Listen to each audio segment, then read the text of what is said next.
hadis-hadis yang bercanggah dengan kebesaran Allah Subhanahu wa ta'ala dan menyerupakannya dengan makhluk seperti berjisim, berkaifiat dan sebagainya, kecuali apa yang tersebut di dalam Al-Quran dan sabit di dalam hadis sahih.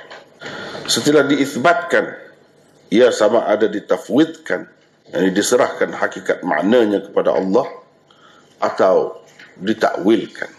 Jika ada ruang-ruang dan alasan-alasan yang kokoh membolehkannya ditakwil, di samping diyakini bahawa Allah tidak menyerupai sesuatu apapun daripada makhluknya.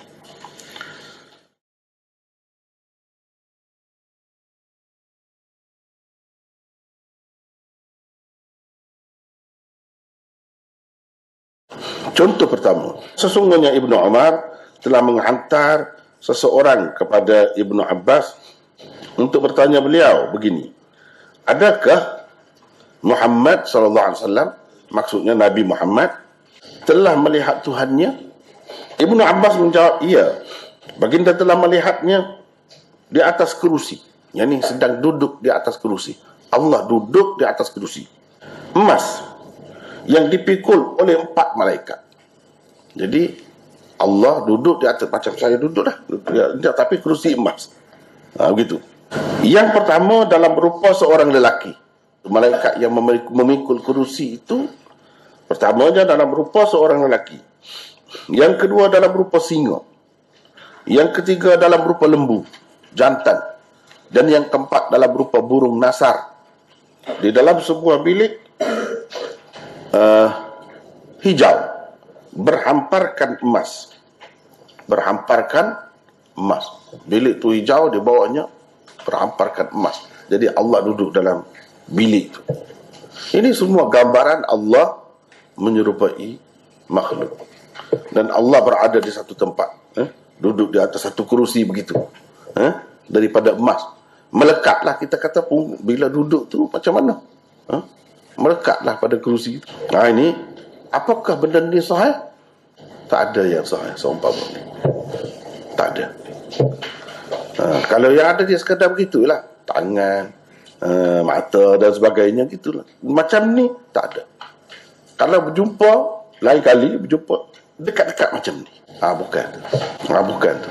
Allah tidak menyerupai makhluk. Gambaran tadi betul-betul menampakkan Allah menyerupai makhluk macam manusia ataupun sesuatu benda yang lain lah, yang terikat dengan satu tempat, nampak begitu. Dan Nabi SAW tengok Allah tu, dia boleh bayangkan macam mana kaifiatnya, macam ni dia cerita. Dan benda yang dia sebut itu jelas, makhluk, emas, kerusi, apa semua tu, hamparan daripada emas, kemudian dalam malaikat dalam rupa ini semua gambaran makhluk, dan ini tidak benar.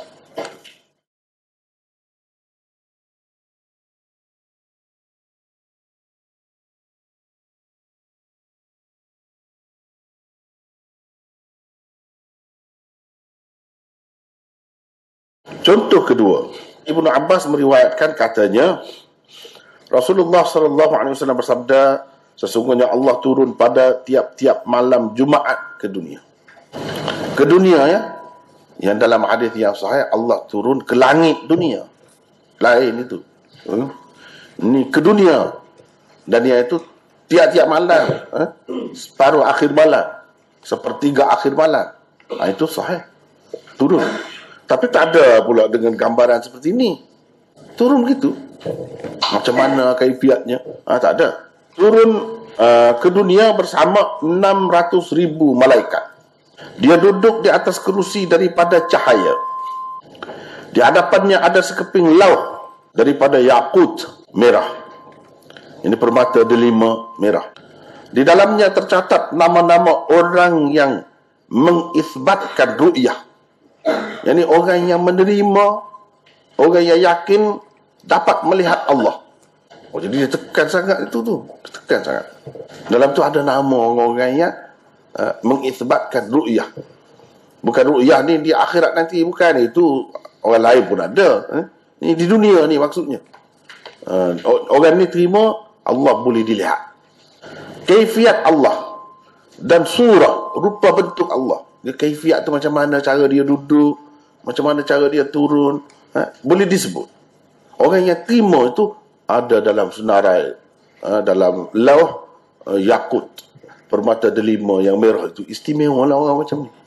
Dia angkat pula golongan itu dari kalangan umat Muhammad. Maka Allah berbangga dengan mereka kepada para malaikat seraya berkata, mereka inilah hamba-hambaku yang tidak mengingkari sifat-sifatku dan menegakkan sunnah nabiku. Dia percaya Allah mempunyai sifat-sifat tertentu macam tu cara.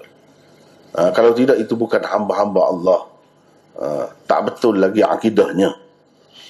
Dia sampai begitu sekali jelasnya. Mereka tidak takut kerana kecelaan orang yang mencela. Memang pun kalau bawa fahaman macam tu, ramailah yang mencela. Tapi mereka ni tak takut. Dia mendorong orang supaya berfahaman macam ni. Aku jadikan kamu, wahai para malaikatku, sebagai saksi. Demi kemuliaanku dan kebesaranku, pasti aku akan memasukkan mereka ke dalam syurga tanpa hisap. Ini masuk syurga terus ni. Tak ada hisap dah. Orang yang percaya macam ni. Jadi dia nak bawa ajaran fahaman itu. Fahaman mujassimah dan fahaman musyabbihah itu. Sampai direka hadis macam ni. Bahawa ni adalah orang-orang yang istimewa di sisi Allah. Yang akan masuk syurga tanpa hisap.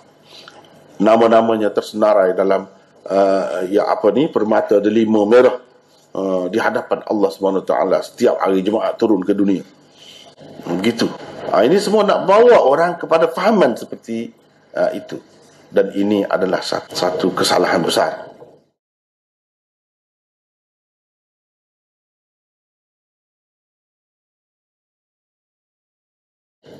Contoh ketiga, ra'aitu rabbi biminan ala jamalin awraq alaihi jubbatu suf amaman nas. Maksudnya, aku telah melihat Tuhanku di Mina menaiki unta kelabu. Jadi Tuhan naik unta kelabu. Nasib baik dia tak naik kereta ya? Sebab pada masa tu kan tak boleh bayar lagi kereta macam sekarang ni kan. Kalau orang zaman sekarang ni reka, dia reka. Tuhan bawa kereta pula. Ikutlah kereta apa-apa pun kan. Warna sekian-sekian pula dia boleh sebut. Macam tu lah. Maksudnya, aku telah melihat Tuhanku di Mina menaiki unta kelabu. Dia memakai jubah daripada bulu bebiri di hadapan orang ramai. Jadi ini jelas ini sangat ni kan. Inilah cara golongan musyabbihah menyebarkan fahaman salah mereka itu. Dan kalau kita tengok gini, tolak sajalah, senang. Tolak saja. Tak ada macam ni dalam hadis-hadis sahih. Tak ada.